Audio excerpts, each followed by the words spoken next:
Bonjour à tous et bienvenue dans cette nouvelle série de vidéos qui vont suivre un petit peu ce qu'on faisait précédemment. On va essayer de retrouver l'épistémologie bouddhiste avec des éléments de psychologie, bien sûr. On va essayer de continuer sur les cognitions valides qui sont très importantes puisqu'on a besoin justement de euh, connaître la réalité, d'être en accord avec la réalité pour pouvoir se sortir de l'ignorance et donc de la souffrance du point de vue bouddhiste. Donc on va essayer de continuer avec la cognition valide inférentielle puisque comme on l'avait vu avec Acharya Dharmakirti, puisqu'il y a deux types d'objets de compréhension, il y a deux types de cognition valides. Shejani, Chir, Semani. Et donc, pour Acharya Dharmakirti, du point de vue des Sutrantika qui suivent le raisonnement, tout tourne autour des impermanents et des permanents, comme vous avez vu précédemment dans la philo bouddhiste, etc.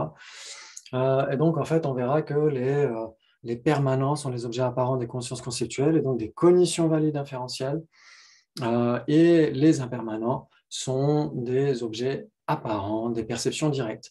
Mais la cognition valide inférentielle, issue d'une déduction logique, peut bien sûr réaliser comme objet d'engagement des phénomènes impermanents, bien sûr, comme l'impermanence subtile, etc. Donc c'est ça qui est intéressant. On verra aussi que du point de vue prasangika, il y a pas cette notion très importante de tourner autour des impermanents et des permanents. Ce qui compte, c'est est-ce qu'on a besoin d'utiliser la raison pour certifier des phénomènes qui échappent à nos champs sensoriels, tout simplement. Et pour les prasangika, on avait vu qu'il y avait quatre types de cognitions valides et qu'on pouvait réunir les trois derniers dans une forme ou une autre de cognition valide inférentielle. Et donc, on a besoin de raisonner, bien sûr, c'est très important, puisque beaucoup de notions échappent à nos sens, tout simplement. Donc, si on regarde sur Google Images, par exemple, on cherche des images pour illustrer tout ça, on voit que si on note raison, intelligence, intellect, etc., on trouve des images comme ça, un petit peu comme si on était nécessairement déshumanisé dès qu'on emploie l'intellect, la raison, etc., alors que c'est une des marques principales d'un être humain que de pouvoir utiliser sa raison. Et donc, en fait, tout simplement pourquoi? Parce que souvent, la raison est très destructrice, en fait, si elle n'est pas utilisée à bon escient. Donc, j'ai l'impression que c'est pour ça qu'on a des images un peu comme ça. Et puis, en effet, la raison, si elle est mal utilisée, on ressasse, on rumine, on se fait des nœuds au cerveau ou on a le cerveau qui tourne en roue libre. Donc, c'est pas vraiment extrêmement sain, c'est pas salutaire non plus. Donc, c'est pourquoi on a besoin, bien sûr, d'associer le bon sens avec le bon cœur. Et pourquoi pas, en plus, avec la bonne humeur, tant qu'à faire. Et donc, à ce moment-là, on a des chances d'utiliser notre raison à bon escient pour essayer de certifier ces pans de toute une réalité qui échappe d'emblée à nos sens.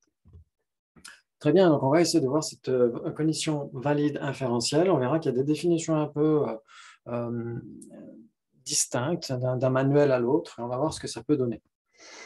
Donc, si on trouve la définition donnée par Yonzin Burbuchok, donc il dit Rangi ten tai on a la ten ngus qui est sardomilo et shenrik, jebat semetseni. Donc, il dit la définition d'une cognition valide inférentielle, c'est une cognition conceptuelle. Donc, ici, shenrik en tibétain, shenba, ça peut renvoyer à la conception, à l'adhésion aussi, voire même à l'attachement, au fait d'être attaché, de saisir quelque chose, ça, ces notions-là. Donc, on aurait pu traduire par une cognition idéale. Ça, c'est vraiment intéressant parce que justement, ça emploie une représentation conceptuelle. Dans Connaître l'esprit de la Rinpoche, dans la traduction, ils ont choisi cognition propositionnelle, qui est intéressant aussi. Mais le problème, c'est qu'avec une proposition, c'est toujours discursif, en fait. C'est toujours ceci est comme cela, cela est comme ceci, etc. Alors qu'une cognition conceptuelle n'est pas nécessairement discursive. Ça peut être une image statique, par exemple, un concept statique. Ça pourrait être ça. Donc, en fait, j'ai pris le plus simple, une cognition conceptuelle qui est nouvelle et infaillible. Donc ça, vous l'avez vu dans la vidéo précédente, c'est que la notion de nouveauté, c'est pas nécessairement le premier instant, euh, comment dire, dans l'absolu, pas nécessairement le premier instant. Ça veut dire que nouveau ou une cognition nouvelle réalise son objet par son propre pouvoir et pas par le pouvoir d'une cognition qui l'aura occasionné. Donc ça, c'est important. Et infaillible, ça veut dire qu'il réalise son objet. C'est ça qui est très important aussi. Donc, on avait vu certaines notions précédemment avec la cognition valide directe. On avait vu que cette notion de réaliser son objet, ça veut dire obtenir son objet identifié. Tiedon tropa. Et on avait vu que c'était aussi, ça renvoyait au fait de trancher les surimpositions, don dokchoba. Donc ça, c'est des notions très importantes pour comprendre ce que veut dire être infaillible ou réaliser son objet. Très bien. Et donc, c'est une cognition conceptuelle, nouvelle et infaillible, qui est directement produite en dépendance de son support, une raison valide. Donc, on verra au cours d'une prochaine vidéo les raisons valides, justement. On essaiera de voir un petit peu les bases de la logique, parce que ça, c'est très important. C'est ce qui permet justement de développer ces cognitions inférentielles. Donc, on va voir ça plus tard. Mais pour l'instant, on va essayer de s'occuper de cette notion de production directe, qui est directement produite en dépendance de son support. Une raison valide. Donc ça, c'est important parce que pour Yonzin Pulbuchok, il ne doit pas y avoir de laps de temps, on pourrait dire, il ne doit pas y avoir de discontinuité, on pourrait dire, entre la raison, la déduction logique elle-même et la cognition inférentielle qu'elle aura engendrée. Donc, si on n'avait pas directement, qu'est-ce que ça engendrerait pour Yonzin Pulbuchok? C'est comme s'il y avait justement cet abîme infranchissable. Ça, c'est pour les gens de ma génération, la ligne. S'il y a ce fossé entre la raison d'abord, qui est symbolisée ici par la petite étoile, et la cognition inférentielle, pour Yongzin Pulbuchok, ça ne fonctionne pas. Ça veut dire qu'il n'y a pas cette production directe de cette cognition inférentielle. Il faut combler ce vide. Et donc, c'est pourquoi il parle de cette production directe, indépendance de son support, etc. Et là, tout va bien pour lui. Là, dans ce cas-là, ça roule. On a d'abord la raison valide et tout de suite après, on a la cognition inférentielle qui est valide. Et les moments ultérieurs ne sont plus des cognitions inférentielles pour lui. Ce sont des consciences conceptuelles subséquentes. On verra au cours de la prochaine vidéo justement les cognitions subséquentes qui sont définies comme étant des cognitions qui réalisent ce qui a déjà été réalisé, torsin toperipa. Et donc, dans ce cas-là, ce n'est plus des cognitions valides pour les sotrantika. Et donc, seule cette cognition inférentielle qui vient juste d'être produite par la raison valide est une cognition valide. Tout le reste qui suit dans le même continuum de conscience n'est plus une cognition inférentielle valide, mais une conscience conceptuelle subséquente ou une cognition subséquente, comme vous voulez, qui sera conceptuelle et qui réalisera bien sûr le même objet que la cognition inférentielle, sauf qu'elle ne sera plus nouvelle, elle ne sera plus directement produite. Ok, et donc c'est pourquoi ici, s'il y a ce laps entre la raison valide et la conscience conceptuelle qui suit, à ce moment-là, cette conscience conceptuelle ne peut pas être appelée une cognition inférentielle, mais elle sera appelée une cognition subséquente conceptuelle ou ici, tout simplement, une conscience conceptuelle subséquente. Ok, très bien. Donc, c'est ça qu'on essaie de voir ici avec la définition de Yonzin Pulbuchok, c'est qu'il faut qu'il y ait cette production directe effectuée entre la raison valide et la cognition inférentielle. Et donc, si on regarde le manuel que commente Lathier Gautier dans Connaître l'esprit, c'est le manuel de Geshe Jampel Sampel, qui, lui, n'est pas tout à fait d'accord. Il parle de la cognition inférentielle aussi, et il dit qu'elle n'est pas nécessairement avérée. Donc ça, c'est intéressant. Il dit qu'une cognition inférentielle n'est pas nécessairement une cognition avérée ou valide. Là, c'est le terme que j'emploie ici, cognition valide. Et donc, en fait, il y a beaucoup de manuels qui semblent d'accord avec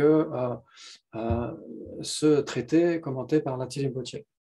Et donc, nous, on a vu la définition donnée par Yonzin Pulbuchok, une cognition conceptuelle nouvelle et infaillible qui est directement produite en dépendance de son support, une raison valide.